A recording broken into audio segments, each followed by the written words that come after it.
Welcome to this training module on the foundation of Spark execution in CDP public cloud. We are moving beyond legacy Yarn architectures to explore how Apache Spark runs natively on Kubernetes. This shift underpins modern services like Cloudera Data Engineering (CDE) and Cloudera AI CML, offering superior isolation, dependency management, and scalability. Let's explore the what, why, and how of this architecture. Let's start with the fundamental shift in architecture. Historically, in CDH or HDP, Spark jobs ran on Yarn, often competing for resources on a monolithic cluster. In CDP public cloud, we decouple compute from this legacy model. Services like Cloudera Data Engineering (CDE) and Cloudera AI run Spark directly on Kubernetes. This means Spark workloads are fully containerized, leveraging managed Kubernetes services like EKS or AKS.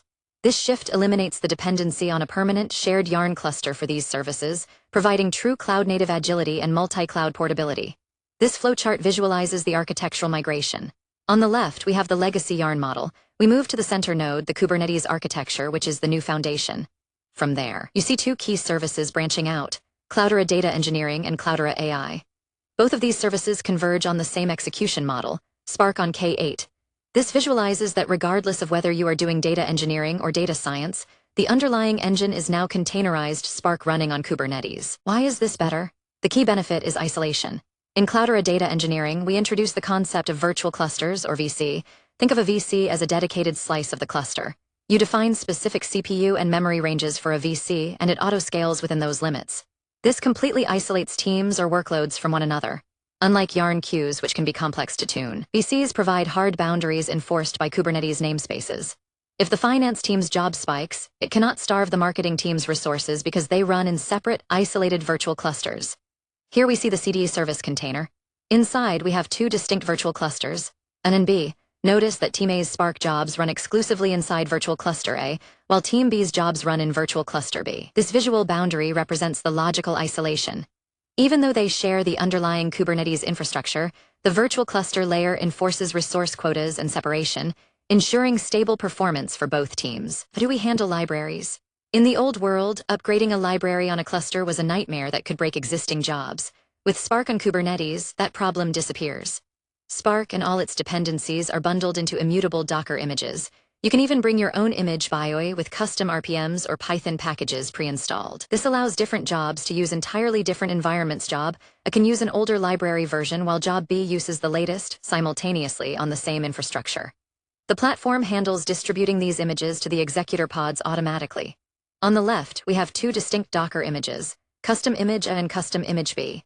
Image A feeds into Job A's pods, while image B feeds into Job B's pods. Both are orchestrated by the central CDE service node. This clearly illustrates that the execution environments are decoupled. The cluster doesn't enforce a single library version. Instead, the Docker image defines the environment for each specific job. Auto-scaling works in two layers here. First, at the application layer, Spark dynamic allocation adds executor pods when tasks are queued and removes them when idle.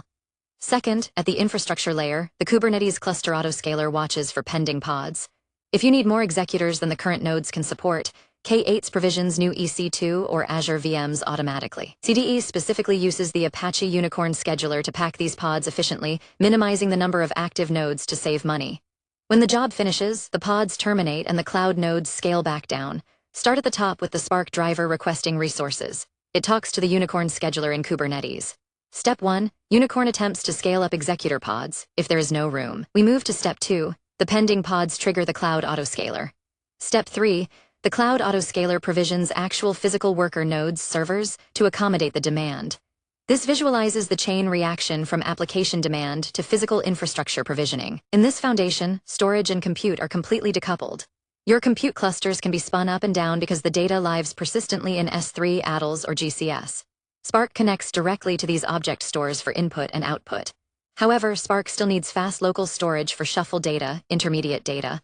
We use ephemeral NVMe or SSDs on the cloud instances, mounted as Kubernetes volumes. To ensure high performance for these temporary operations, we do not run HDFS data nodes on these compute clusters for data storage. The diagram separates the compute layer from the storage layer. Inside the compute layer, Spark executors write temporary shuffle data to local ephemeral SSDs. This stays within the compute node.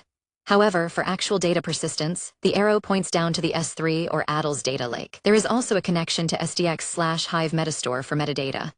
This clearly shows that while temporary data is local, Business data is external and persistent. Do you run a job? You submit jobs via the CDE/CLI API or orchestrate them with Airflow. For exploration, you use interactive sessions. Once submitted, the service spawns a driver pod. This driver negotiates with Kubernetes to spin up executor pods. While the job runs, logs are streamed to your console and simultaneously backed up to cloud storage. This allows you to view them later in the Spark history server even after the cluster shuts down. Note that Spark 3 is the standard runtime here, with Spark 2 support primarily for migration. This sequence diagram traces the job lifecycle. The user or Airflow submits a job to the CDE API. The API tells Kubernetes to launch the driver. The driver then takes over, requesting resources from Kubernetes to launch executors. As executors perform work, they report back to the driver, which streams logs back to the user. This sequential flow clarifies the order of operations in a K8-based Spark execution. To summarize, adopting Spark on Kubernetes in CDP requires a few best practices. First, move to Spark 3 to get the best performance on Kubernetes. Second, always set auto-scale limits on your virtual clusters to control costs. Third, choose the right tier. Use core clusters for heavy batch ETL and all-purpose for interactive data science. Finally, stop trying to install libraries at runtime. Build a custom Docker image to bake in your dependencies for reliability and speed. The final diagram is a simple decision tree for best practices. It branches from the central node to 4 actionable items. Use Spark 3 for performance, use custom images for dependencies, set auto-scale limits for cost control, and select the right tier for workload matching. Keeping these 4 pillars in mind will ensure a successful Spark on Kubernetes deployment. Welcome to quicktechie.com. So just type in quicktechie.com here. Then you can go through the material which is provided by Quicktechie. So we have first of all video courses which you can go here and you can find the various video courses across the technologies as well as finance domain. So if you see in Microsoft, we have 8 programs currently running. Next, you can go through the ebooks available. So all the ebooks which are in PDF format today, and you can download this. So let me go through Microsoft certification ebooks. You can click on any of this and you can see this is the PDF available for you to download. So these are the premium ebook mostly available on quicktechie.com platform only. Now the second part is exam simulator. As we primarily focus on the all technology companies and finance domain certification preparation material, so this is company wide listed here and you can go through this. So let me go through the Microsoft one again. You can see these are all Microsoft related certification.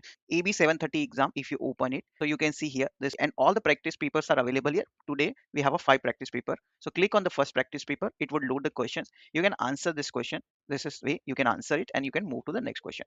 Now third material we wanted to highlight is an audiobook. So we started recently with the audiobooks as well, which you can listen on the go, and various technology wise ebooks are available. And at the last, this is our alumni. These people who are subscribing to our courses and this platform, they are all listed here.